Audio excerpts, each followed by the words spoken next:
Come over here, will you please, Dudley? Hey, you've been ferreting around in my sandwich box, haven't you? I most certainly have. And I found something not altogether connected with sandwiches. I refer, of course, to Blauberger's Encyclopedia of Sexual Knowledge. How do you explain this, Dudley? I found it on the heath, Pete, and I thought I'd better keep it in my sandwich tin to keep it dry until someone claimed it.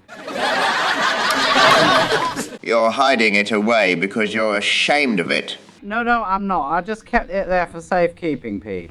You shouldn't be ashamed of sex, Dud. It's no good hiding your sex away in a sandwich tin.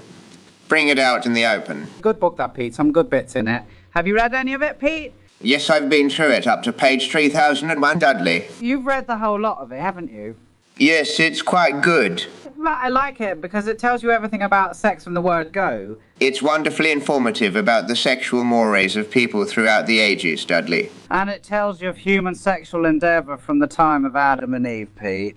It certainly does all the myths about it as well. Of course, Adam and Eve, while they were in the Garden of Eden, they didn't have anything to do with sex to start with, you know. When they were in paradise, they didn't have anything to do with sex because they were wandering around naked, but they didn't know they were naked. I bet they did know. I mean, you'd soon know once you got caught up on the brambles, Pete.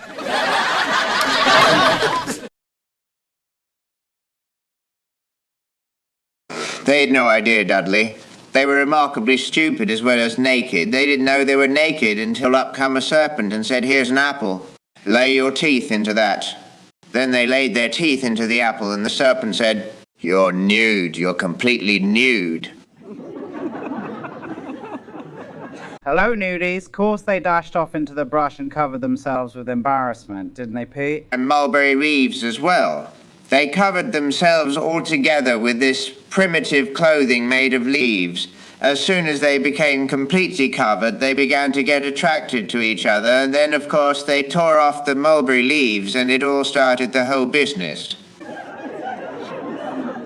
Well, I think once you've got your clothes on, you're more attractive to other people, Pete. Like, I think Aunt Dolly's more attractive with her clothes on than off, so Uncle Bert says anyway. Well, Aunt Dolly is really at her most attractive when she's completely covered in wool and has a black veil over her face, and ideally she should be in another room from you, Dudley. Who's your sort of ideal woman, Pete? Well, above all others, I covered the elfin beauty, the gazelle slim elfin beauty, very slim, very slender, but all the same, still being endowed with a certain amount of... busty substances. Yes, a kind of Audrey Hepburn with Anita Ekberg overtones is what I go for. What do you like, Dudley? Me? The same sort of thing. Actually, I like the sort of woman who throws herself on you and tears your clothes off with rancid sensuality. Yes, they're quite good, aren't they? I think, however, you're referring to rampant sexuality, Dudley. Either one will do. Of course, the important thing is that they tear your clothes off, Pete. That's the chief thing. I like a good rampant woman. I'll tell you the name of a rampant woman or rancid or whatever you prefer. That's Veronica Pilbrow. Do you remember her, Pete?